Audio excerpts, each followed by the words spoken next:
खुलुमबाय लोगोफोर आसा खालामो बयबो मोजाङै दं आंबो मोजाङै दं आं दिनै नोंथांमोननि सिगाङाव गोदान भिडिअ लानानै फैदों बेनो आसाम टेटनि दानि गोदान सिलेबास 2021 नि आं बेनि सोमोन्दै नोंथांमोननो खोन्थागोन आं स्पेसियली बर'आव खोन्थानोसै टाइमाबो बारा गैया आङो बे सर्टआव खालामदों आङो बेवहाय जोंहा दङ गोदानावहाय दं सिगाङाव दंखायोमोन बे एस पार NCTE नि फ्रेम गाइडलाइन बायदियै child development and pedagogy language 1 language 2 language 1 MIL बर' जायो आरो लैंग्वेज 2 इंग्लिशआ कम्पालसारि जायो माने एमआइएल बर' माने जायखिजाया एमआइएल सब्जेक्ट एसामिस मणिपुरि बेफोरबायदि थानांगौ नेपालि बेबायदि आरो मेथ्स एनभायरनमेन्टेल साइन्स बेफोर गासैबो कम्पालसारि गोजा जेखिजाया माने आं एमआइएल बर'आव खोन्थानो बे दानि गोदाननि दे गोजामनाबो दं आंनावहाय एसे रिभाइस जादों जिनिसा एसे सोलाय सोल' जादों आं बाव खोन्थानि माबायदि सिलेबास कभार खालामनो नङा होमबा सिलेबासखौ नोंथांमोनहा माबोरै कमप्लिट एबा कभार खालामनो आं बेनि सोमोन्दै खोन्थानि बाव नायदो जोंहा दं बेवहाय बर' लेंगुवेज माने बर' राव हिसाबै दङ बेयो मा जागोन एलपि सेक्सननि फ्रम क्लास 1 टु क्लास 5 बे नङा होमबा बेयाव 30 मार्कनि केरि जागोन बेवहाय नायगोन नोंथांमोनहा दङ बेवहायनो गिबियावनो दं से नम्बराव बर' थुनलाइनि जारिमिननि सायाव मोननैसो गोनां गुमुर मिथिनांगोन माने बर' थुनलाइनि जारिमिननि सायावनो बर' थुनलाइखौ जोङो माखासे बाहागोआव रानदों बेखौ जों मिथिनांगोन गिबियावनो बर' थुनलाइनि सायाव मोननैसो गुमुर मिथिनांगोन माने बर' थुनलाइखौ जों माखासे बाहागोआव रानदों जेरै एन्डेल मुगा नङा होमबा ओमफ्राय ओरै गोजाम मुगा गेजेर मुगा आरो गोदान मुगा बेफोरबायदि जोङो माखासे बाहागो रानदों थिग बेबायदिनो बेखौ जोङो मिथिनांगोन बेवहाय जोङो जेरै दं बिबार मुगानि थुनलाइ आरो थुनलाइगिरिनि सायाव रोखा गियान थानांगोन बिबार मुगानि थुनलाइनो बै बिबार मुगायाव जोंहा जेरै माखासे लिरगिरिफोरनि बायदिब्ला 1920 निफ्राय 1930 बा 28 सिम बा 1940 सिम माखासे लिरगिरिफोरा बिबार मुगाखौ हमदों स्पेसियली 1920 निफ्राय हमो बिथां मधुराम बर'मोन आरो ओरैहाय जोंहा दङ मनरन्जन लाहारी बिथांमोनहा 1920 निफ्राय 1930 सिम हमलाबायदों बेबायदिनो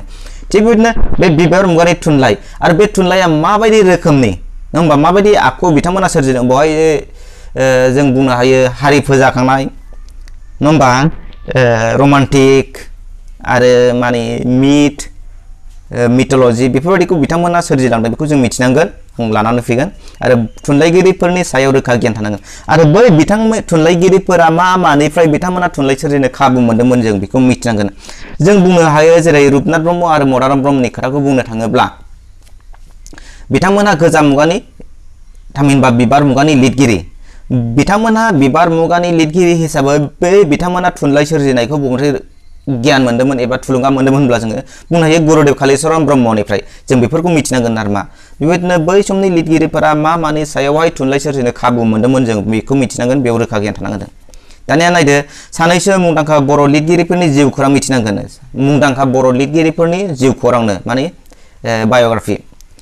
बिथांमोनहा जाबाय सतीश चन्द्र बसुमतारी दारेन्द्रनाथ बसुमतारी ईशान चन्द्र मोसाहारी प्रमद चन्द्र ब्रह्म रुपनाथ ब्रह्म आरो पद्मश्री मदाराम ब्रह्म जों मिथिनांगोन सतीश चन्द्र बसुमतारीया जाबाय हारि फोजा लाइसिनि गाहाय सुजुगिरि बिथांखौ जों मिथिनांगोन आरो दारेन्द्रनाथ बसुमतारीयाथ' बर' जात्रगाननि अजा होननानै जों मिथिगौ नङा होमबा आरो जोङो ईशान मोसाहारीखौ जों मिथिगौ देरसिन रमान्टिक खन्थाइगिरि आरो बिथाङा प्रमद चन्द्र ब्रह्मआ माने अलंबार लाइसिनि सुजुगिरि आरो बिथांनि बै लाइसि मुगायावनो थामहिनबा अलंबार मुगायावनो बिथाङा जोबोद जौगानाय लाबोदोंमन रुपनाथ ब्रह्मखौथ' आं एसेब्लाबो मिथिखाबाय बिथाङा बर'नि गेजेराव गोलावसिन आरो गिबिसिन मन्थ्रि जानाय सुबुं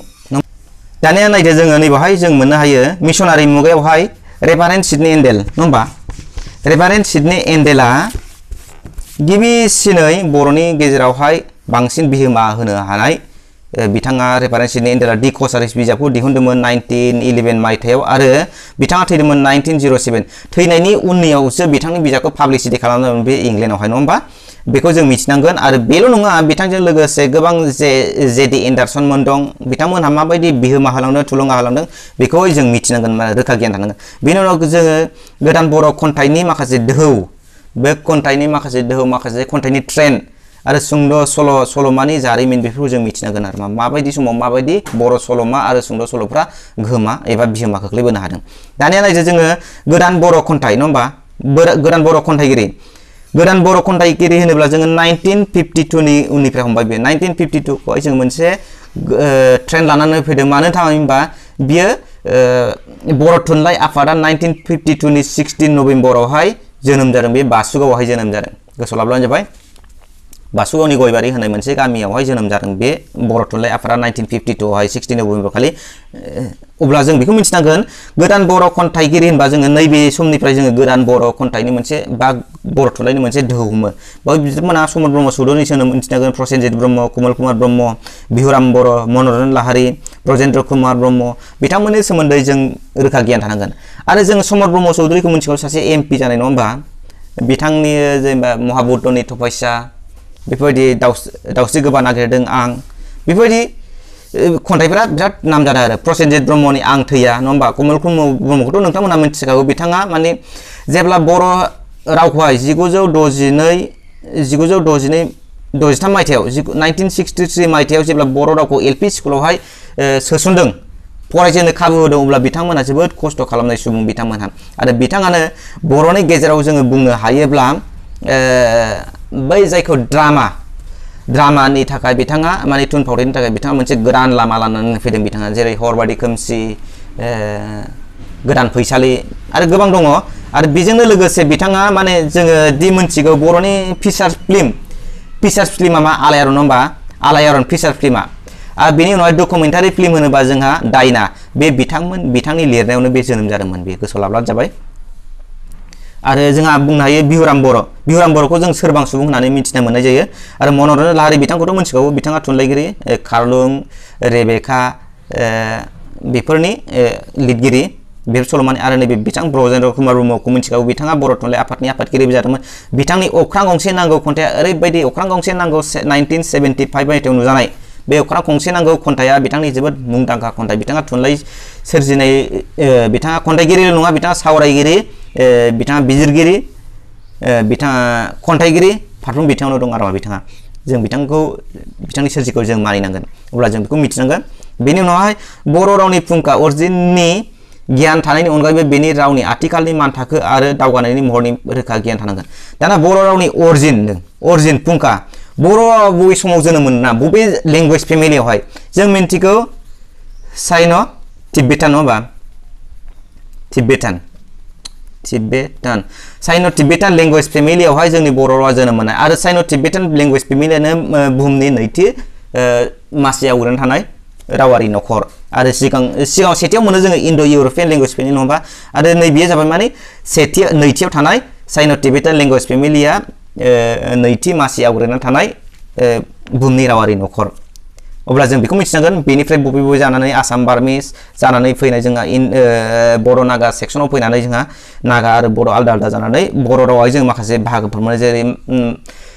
बर' डिमासा गार' राभा आरो बर' बेफोरबायदि जों मोननो हायो थिग बेबायदिनो बेनि माखासे रोखा गियान थानायनि अनगायैबो होनदों बेफोर थानायनि अनगायैबो मा होनदों आथिखालनि मानथाखो दावगानायनि रोखा गियान थानांगोन आथिखालाव बर' रावा बबे स्टेजाव दङ जोङो दा मोनथिनो हायो जों आथिखालाव बर' रावखौ जोङो आसामनि मा होनदों अफिसियेल एस'सियेट लेंगुवेज जाबाय बे मोनसेखौ जों प्रिफारेन्स लानो हायो बेनि उनावहाय जोङो बर' रावजों जोङो भारतनि देरसिन मा होनदों मोनसे थिसनथाइ आनजाद जेनेबा साख्रिनि आनजाद जोङो UPSC जायखौ जों UPSC होनना बुङो बेयावबो बर' रावखौ जों बाहायनो मोनबाय जों बेफोरबायदि आरो इउनिभार्सिटि लेभेलाव एलपिनिफ्राय इउनिभार्सिटि लेभेलाव जों फरायनो हाबाय जों बेनि फारसे रोखा गियान थानांगोन आरो मा समाव जों बेबायदिया माबायदि जाबोदों आरो बर'नि आथिखालनि मानथाखो होनोब्ला जोंहा बर'आव माखासे डाइलेक्टफोर दं नङा होमबा डाइलेक्ट होनबा मिथिगौ ना रावसा जेरै जों बर'आवहाय जोङो जोंनि स्वर्नप्रभा सैनारि फुकन बसुमतारी सारमोनहा माखासे मोनथाम बाहागो खालामदों जेरै सानजायारि बर' रावसा दैखं खोलायारि बर' रावसा आरो मानगोनां माने सोनाबारि बर' रावसा जायखिया बेवहाय जोङो बेनि फारसे रोखा गियान थानांगोन आं लानानै फैगोन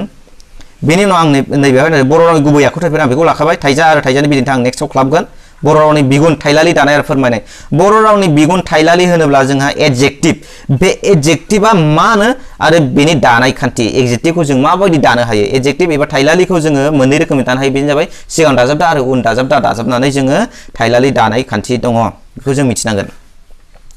दाना बर' रावनि मुंस्लायनि बाहायनाय मुंस्लायनाय माने प्रनाउन मुंराय जायखौ जों मुंराय नाम फरायबोदों दाना बेनि बाहायनाय आरो बेखौ जों माबायदि बाहायनो हायो बेखौ आं बेखौ लानानै फैगोन बर' रावनि अनजिमा बिसान सोदोब बाहायनाय बेनि अनजिमा बिसान सोदोबनो जोङो बिसान माने अनजिमा माने जोङो 1 2 3 4 नङा होमबा बा 2 दाजाब 5 बेसेबां जायो से सानजाब नै बेसेबां जायो बेफोरबायदि माखासे सोदोब अनजिमा बाहायनाय दं आं बेखौ लानानै फैगोन आरो बेनि उनाव बाथ्रा बर' राव बाथ्रा फाव आरो बाथ्रा फान्दाय बे बाथ्रा फाव आरो बाथ्रा फान्दायखौ आं रेडि खालामबाय अलमोस्ट रेडि जाबाय आं एमसिकिउल' माखासे सोनांसिगौ आं बेखौ लानानै फैगोन आरो फंसे खोथाखौ आङो नोंथांमोननि सिगाङाव होनो हायो आङो जेखि जाया मानो आं भिडिअ बानाया मानो आङो जा एमसिकिउ बानायोफोर बा आं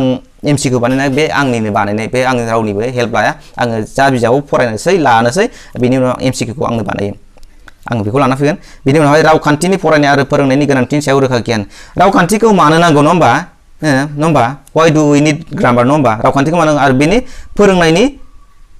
फोरोंनायनि गोनांथि आरो बेखौ जोंनो मानो फोरोंनांगौ जेनेबा जों रावखान्थि होनोब्ला जों मिथिगौ मोनसे रावाव मोनसे बिजाबाव जे रावनि खान्थि लिरनाय थायो बेनो रावखान्थि आरो रावखान्थि फरायोब्ला जोङो रावनि सायाव रोखा गियान मोननाय जायो जेनेबा हमना लाबाय जोङो